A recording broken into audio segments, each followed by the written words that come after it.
Il va falloir savoir qui en est responsable. Vincent Lemire, il faut trouver absolument le responsable, sinon ça peut dégénérer, vous qui connaissez bien cette zone-là et c'est l'historique de ce conflit.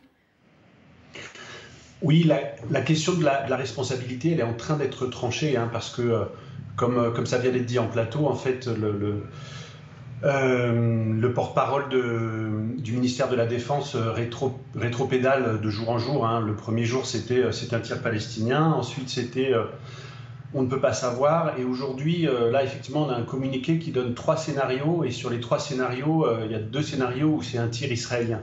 Donc on voit bien que ce qui se passe, c'est que les Israéliens sont en train de préparer en fait l'opinion publique internationale et leur opinion publique à la reconnaissance complète de cette responsabilité.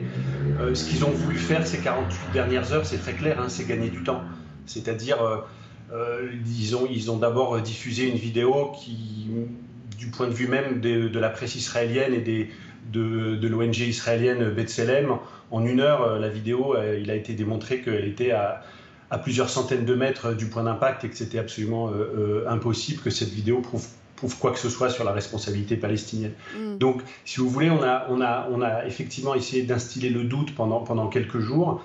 Du côté palestinien, ça ne fonctionne pas du tout. Du côté même de l'opinion publique israélienne, ça ne fonctionne pas non plus. Et puis, surtout, vous avez raison, il y a les images d'aujourd'hui qui sont des images assez terribles. Ce que vous voyez, en fait, c'est le cercueil de Shirin Abu Akleh qui quitte l'hôpital Saint-Joseph. Et pourquoi est-ce que la police palestinienne frappe les gens qui sont en train de porter le cercueil jusqu'à faire tomber le cercueil, hein, le cercueil est tombé par terre parce qu'il y a des drapeaux palestiniens. Et en fait, c'est tout le problème de ces autorités israéliennes qui en fait se heurtent à chaque fois à une même réalité. C'est-à-dire que Jérusalem, c'est une ville qui est à 40% palestinienne. La vieille ville de Jérusalem, c'est les images qu'on a vues un petit peu plus tard dans la journée, la vieille ville de Jérusalem, c'est plus de 90% d'habitants qui sont palestiniens. Donc, si vous voulez, c'est une réalité qui s'impose là. Et puis, Shirin Abu Akleh, elle est chrétienne, hein, elle est effectivement américaine, palestinienne, journaliste, c'est une femme et elle est chrétienne, donc elle est très représentative aussi de ces communautés arabes chrétiennes de la ville qu'on a vu ensuite défiler dans toute la vieille ville cet après-midi. Donc après la période de Ramadan et de Pessah, on arrive effectivement à nouveau à un point de tension extrême. Depuis 48 heures, les affrontements étaient relativement contenus parce qu'on était avant en fait le jour de l'enterrement. Mais à partir de ce soir, effectivement, a priori, on devrait avoir à nouveau une séquence de violence, c'est absolument certain. Oui, c'est vrai que quand on entend ce que vous nous racontez, notamment au sujet du cercueil qui est tombé, je précise, vous avez votre langue à fourcher, c'est la police israélienne, hein, et non pas la police palestinienne, évidemment, sur ces images-là. La question est évidemment aussi enfin, peut-être c'est totalement naïf de poser cette question-là, mais la question c'est aussi de se dire pourquoi on a tiré sur cette femme.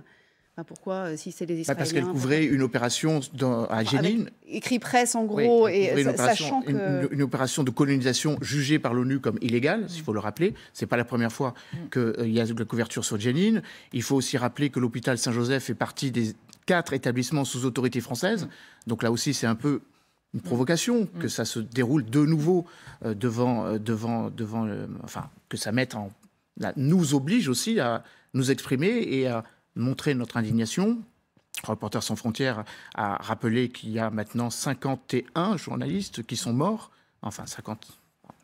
Moi aussi, ma langue à fourcher, a rappelé que le tribut des journalistes est absolument considérable. 50 journalistes qui ont été tués en 2020 et une de plus qui, effectivement, est chrétienne. La 7e dans les territoires depuis 2018. La 7e dans les territoires occupés. Et surtout, effectivement, une journaliste qui avait cette particularité de travailler pour une chaîne qatari, d'être de nationalité américaine, chrétienne. Elle fait partie de ce qu'on appelle les Palestiniens de l'intérieur, les musulmans de l'intérieur, les 2 millions de musulmans qui effectivement constituent une part importante de la population qui réside en Israël, avec évidemment ces scènes hallucinantes. On est vendredi et il y aura sans doute, je ne veux pas dire qu'on est à l'aune d'une nouvelle intifada, mais en tout cas une montée très, très, très symbolique de la violence, en rappelant que sur le mont du Temple, la violence est quasiment quotidienne parce que il y a ces scènes qui ne sont pas filmées de manière continuelle depuis à peu près 1 mois.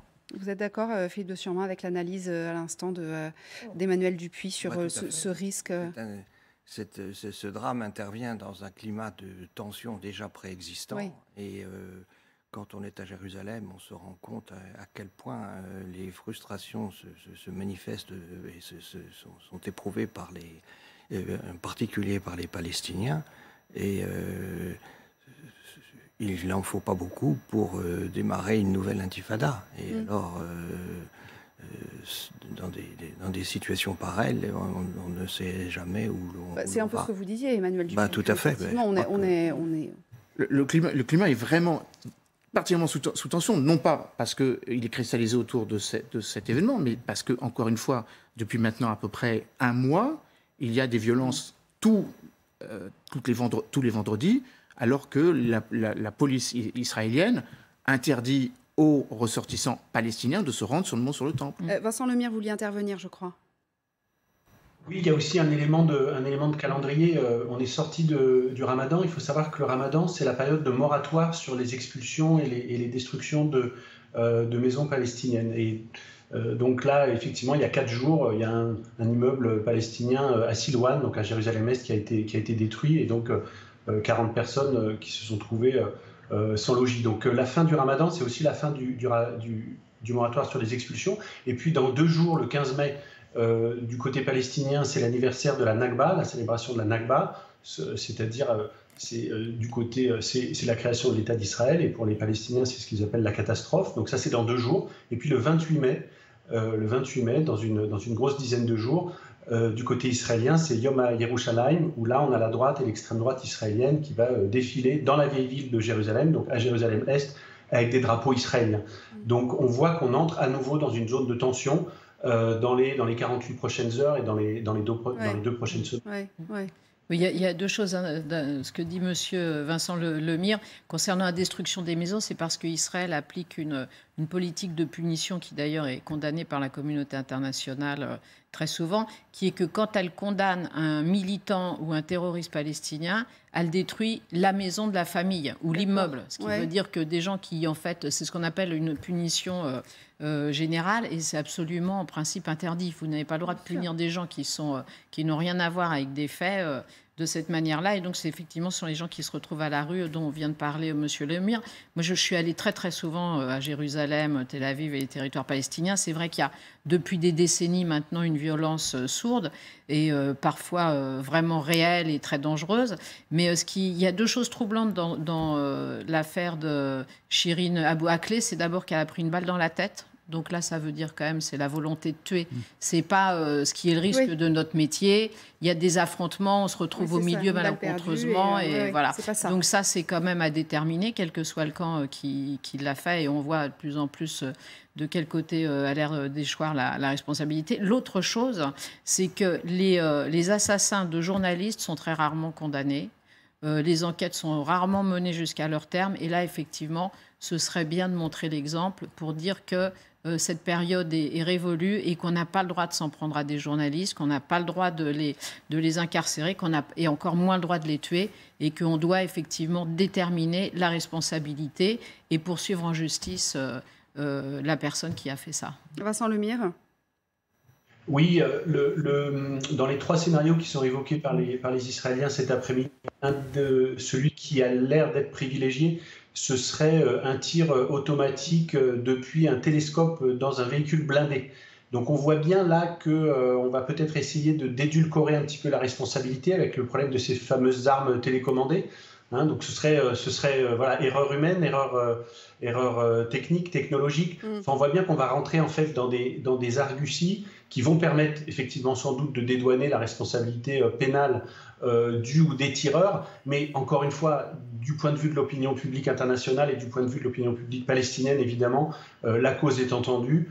C'était une opération armée israélienne, c'est un tir israélien.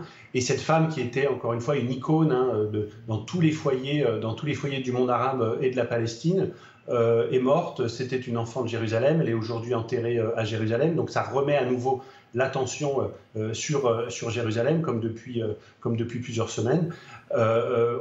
Il est absolument certain qu'on entre dans une zone à nouveau extrêmement dangereuse. Oui.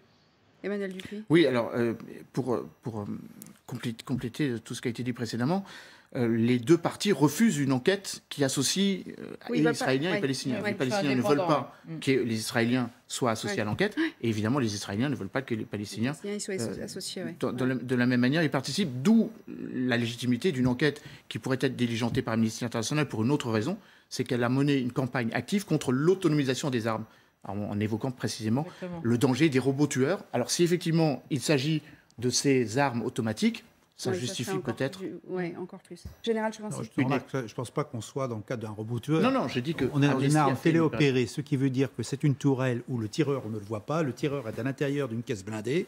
Ça veut dire qu'il y a un humain derrière cet engin. Et il a surtout un viseur grossissant, donc il ne peut pas se tromper de cible. Il voit où il tire. Il voit où il tire, parce que l'ordre est donné par l'humain. Donc l'argument qui est là, si c'est effectivement cela, ça va beaucoup plus loin que ce qu'on pense, c'est pas un accident. Bon, écoutez, en tout cas, on suit tout ça, bien entendu. Mille merci Vincent Lemire d'avoir été avec nous, de nous